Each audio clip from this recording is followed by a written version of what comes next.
4 PM news network में दोस्तों आपका स्वागत है। मैं हूं आपके साथ राशिद जहीर। 75 बरस का एक क्राइटेरिया आपको मालूम है, मोदी जी ने ही बना दिया था। अंदाजा नहीं था कि इस वाले क्राइटेरिया के अंदर वो भी फंस जाएंगे, लेकिन केजरीवाल ने जो सवाल उठाया था कल या परसों, आरएसएस की तरफ से अब उस तरफ से इशारे आने लगे। हालांकि 2 दिन पुरानी खबर है कि 75 साल के होने के बाद जो केजरीवाल ने आवाज उठाई है कि आरएसएस हटा देगा और सवाल पूछा है केजरीवाल ने। अब पता ये चल रहा है बीजेपी के सूत्रों के माध्यम से कि धीरे धीरे वो 75 साल का होने का जो क्राइटेरिया मोदी जी पर फिट बैठने वाला है, कुछ महीनों बाद क्या मोदी जी अपनी सीट छोड़ देंगे? क्या आरएसएस को सबसे शानदार तरीका यही नजर आ रहा है कि अब जब 75 बरस के मोदी जी हो जाएंगे तो उसके बाद बहुत आराम से कह दिया जाएगा भाई संगठन चाहता है, हमारा क्राइटेरिया है, आपका क्राइटेरिया बना हुआ है। जैसे मुरली मनोहर जोशी और बाकी तमाम लोगों को बर्फ में लगा दिया गया है। मुरली मनोहर जोशी इकोनॉमी के बड़े ज्ञाता थे दोस्तों, मैं आपको बताऊं। मैंने कई बार उनके वक्तव्य सुने, पढ़े, तो मुझे लगा उस आदमी की जानकारी वाकई ज़बरदस्त थी। लेकिन बहरहाल उम्र का तकाजा था तो समझ लिया गया है। हालांकि ये एक विडंबना है कि हमारे यहाँ किसी ऑफिस में काम करने वाला बंदा वो 50 में, 58 में, 60 में, 62 में रिटायर हो जाता है, लेकिन राजनीति की रिटायरमेंट तो कहीं एज ही नहीं है। ये तो मोदी जी को सलाम करना चाहिए, आरएसएस को सलाम करना चाहिए कि 75 वर्ष का एक क्राइटेरिया बांध दिया गया है। लेकिन अब इसमें आकर फंस गए मोदी जी। सूत्रों से जो पता चला वो भी मैं आपको बताऊंगा, लेकिन पहले खबर देखिए। ये परसों की खबर मैं आपको दिखा रहा हूं हिंदुस्तान की। आरएसएस ने मोदी को अल्टीमेटम दिया कि उन पर भी लागू होगा 75 साल वाला नियम। केजरीवाल ने कहा कि बड़े विश्वस्त सूत्रों से मुझे पता चला है, मतलब एक ऐसे आदमी ने उनको बताया है जो ये मैं कह सकता हूं कि आरएसएस के करीब है। आप देख सकते हैं उसने लिखा है कि कल मुझे आरएसएस के बहुत सीनियर नेता मिले, उन्होंने बताया कि आरएसएस ने अल्टीमेटम दे दिया है कि 75 साल वाला रूल तो लागू होगा, लेकिन कह रहे हैं कि वो मान नहीं रहे। सत्ता छोड़नी बड़ी मुश्किल है, कुर्सी छोड़नी बड़ी मुश्किल है, खुद ही रूल बनाया। सत्ता का लालच कहते हैं कि परिवार नहीं है, पता नहीं किसके लिए लालच है। आज आरएसएस के कार्यकर्ता जब घर घर जाते हैं तो लोग पूछते हैं कि मोदी जी पर 75 साल वाला कानून क्यों लागू नहीं होता। जब आदमी किसी पद पर बैठे तो उसे निस्वार्थ भाव से सेवा करनी चाहिए, पद रहे या नहीं इसकी चिंता नहीं करनी चाहिए।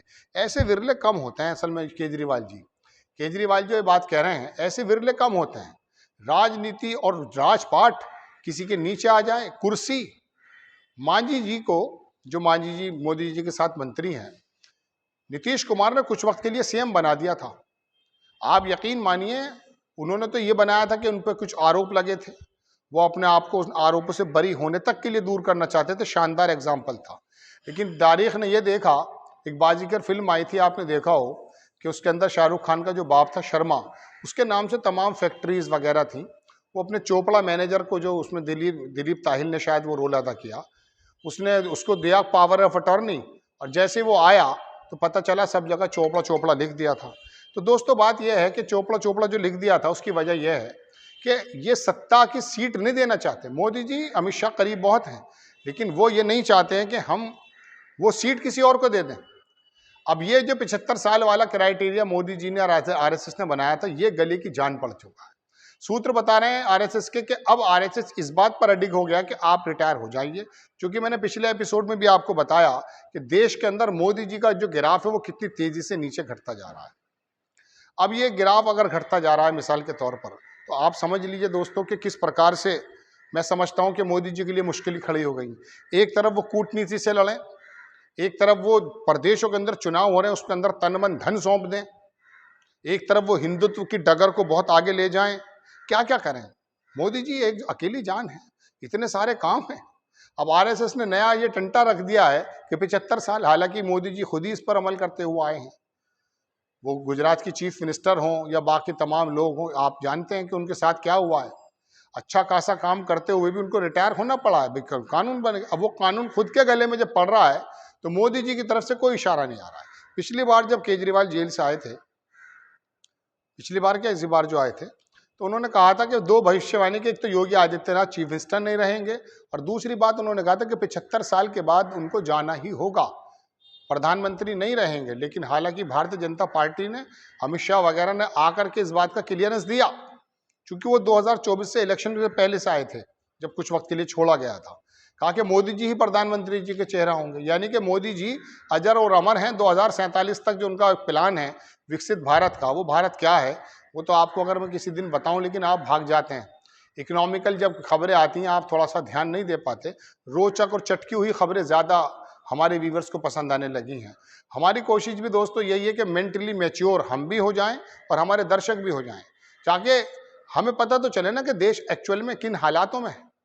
मैंने आपको कल बताया था, आपने बहुत कम वीडियो देखा, कि भारतीय जनता पार्टी 18, 20, 22 करोड़ होने के बावजूद भी सदस्य अभियान चला रही है। और इस बार उनका जो टारगेट है वो स्टूडेंट्स हैं और प्रोफेशनल्स हैं, यानी कि बाकी लोगों को तो वो बना चुके हैं अंधभक्त। आगे लोगों को जो हिंदुत्व की बात है, अच्छा कोई ऐसी बात नहीं है कि आपको 5 ट्रिलियन की बात बताई जा रही हो, आपको देश के अंदर एक ऐसी बात बताई जा रही है कि देखिए हाईवे बना दिए हैं। आपको बताया ही जाता है कि ये मुस्लिम समाज क्या कर रहा है, विशेष समुदाय क्या कर रहा है, पाकिस्तान क्या कर रहा है, चीन का जिक्र नहीं करते। इस बिहाफ पर जब सदस्यों का अभियान चलाया जा रहा है, उनको लेकर आया जा रहा है, तो आप अंदाजा कीजिए कि किस मेंटेलिटी का बंदा एंट्रेंस करेगा। और अब तो पता ये चल रहा है कि बंगाल का एक जज 30 साल से सेवा दे रहा है, 20 साल से 25 साल से, और उसके बाद जब रिटायर होकर के बीजेपी का टिकट लेता है तो बोल देता मैं तो 35 बरस से इंस्पायर्ड हूँ आरएसएस से। अब अंदाजा कीजिए 35-30 बरस में उसने जो भी फैसले किए होंगे पारिवारिक या कोर्ट के अंदर बैठकर, वो आरएसएस के नज़दीक किए होंगे, बीजेपी के नज़दीक किए होंगे, कहाँ किए होंगे, अंदाजा कीजिए आप। तो दोस्तों देश की स्थिति यह है। बहरहाल मैं अपने टॉपिक पर आता हूं कि मोदी जी एक तरफ प्लान बने बैठे थे कि कोई बोलने वाला नहीं है, और जो बोलने वाले थे उनको समतल कर दिया गया था। मैं कई बार आपको बता चुका हूं। लेकिन अब धीरे धीरे आरएसएस ने अंगड़ाई ली है, और ये 2024 का जो इलेक्शन आया है इसने तो वाकई नींदें खराब कर दी। इसने तो ये बता दिया है कि मोदी जी की पोजीशन, वो इरा, वो ग्लैमर, वो मतलब पोजीशन जो पूरी की पूरी बनाई थी 10 लाख का सूट पहन करके और कई दिन में 3-3 बार सूट बदल करके, वो पोजीशन अब नहीं है। राम मंदिर भी बन चुका है, उसके बनने के बावजूद भी, सारा श्रेय लेने के बावजूद भी उत्तर प्रदेश के अंदर 29 सीटें हार गए भारतीय जनता पार्टी वाले। उम्मीद नहीं कर रहे थे, 62 सीटें थी गालिबन, उसमें से जो बाकी 18 सीटें 17 सीटें थी, 2 सीटें सॉरी इन्हीं की थी, जो बाकी 16 सीटें थी उन पर भी नजर रखे हुए था आरएसएस और बीजेपी। 400, 370, यहाँ 272 पकड़ना मुश्किल हो गया। तो उत्तर प्रदेश के लोगों ने जब देखा कि वाकई ये सिर्फ जुमलेबाजी है, तो अखिलेश यादव ने जो पीडीए बनाया था उसकी तरफ चले गए। लेकिन मैं अपनी पर्सनल बात बताऊं, मोदी जी से निकल गए और पीडीए की तरफ चले गए, यानी कि जाति आधारित राजनीति पर चले गए, मुझे बहुत अच्छी बात नहीं लगती है। लेकिन हिंदुत्व का तोड़ भी यही है। फिलहाल तो इंजेक्शन की जरूरत है, कौमा से बाहर लाने की जरूरत है। देश के लोगों को कौमा से बाहर लाने की जरूरत है। जो हिंदुत्व का एक ऐसा चाशनी, एक अफीम चटा दी गई है, उसके नशे से बाहर निकालने की जरूरत है। अब उसमें वो अगर मिसाल के तौर पे पीडीए का भी इस्तेमाल कर रहे हैं तो मुझे कोई ज़्यादा मुज़ायका नज़र नहीं आता है। लेकिन फिर भी हमारी और आपकी सोच ये होनी चाहिए थी कि देश के बुनियादी जो मुद्दे हैं उन पर हम किस प्रकार से काम करेंगे, उस पर हम किस प्रकार से गामजन होंगे। मोदी जी कौन सी जगहों पर कामयाब हुए हैं, कौन सी जगह पर नाकाम हुए हैं।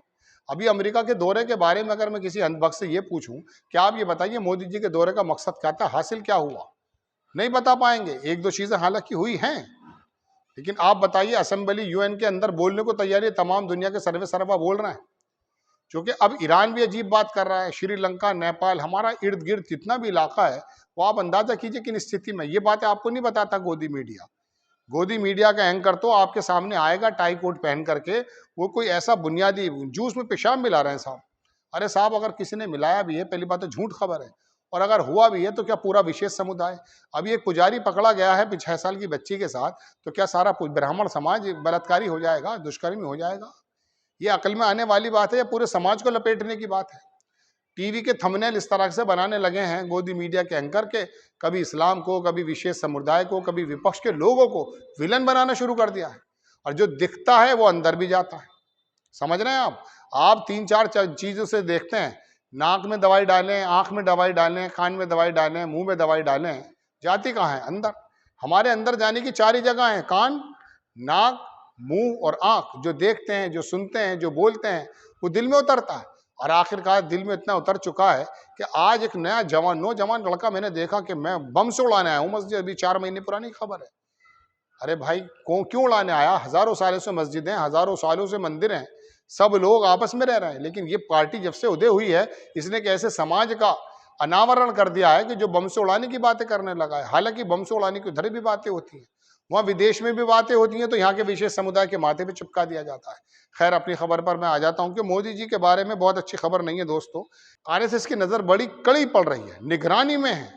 जरा सी चूक मिलते के साथ ही जैसे चीजें मिल रही हैं, आरएसएस अपना पूरा रोल अदा करने वाला है।